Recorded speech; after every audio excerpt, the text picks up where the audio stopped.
shall, etc.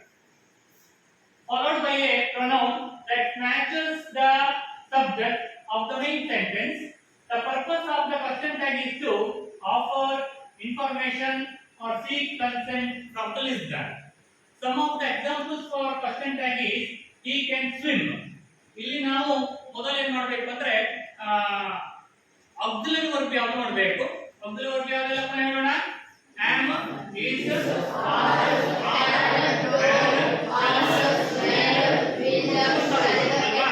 ಮೊದಲು ನಾವು ಇಲ್ಲಿ ಆಕ್ಸಿಲರಿ ವರ್ಬ್ ಯಾವುದು ವಾಕ್ಯ ನೋಡಬೇಕು. ಅಲ್ಲಿ he can swim ಅನ್ನುವಲ್ಲಿ can auxiliary verb ಆಗಿದೆ ಅಲ್ವಾ. can is the auxiliary verb. Then we write can.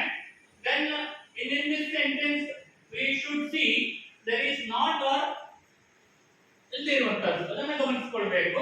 ಆಮೇಲೆ ಇಲ್ಲಿ he can swim ಅನ್ನುವಲ್ಲಿ not ಇಲ್ಲ ಅಲ್ವಾ, ಇದೆಯಾ? ಇಲ್ಲ. ಅದರಿಂದ can ಮೊದಲು ಹಾಕಿದ್ದೇವೆ auxiliary verb.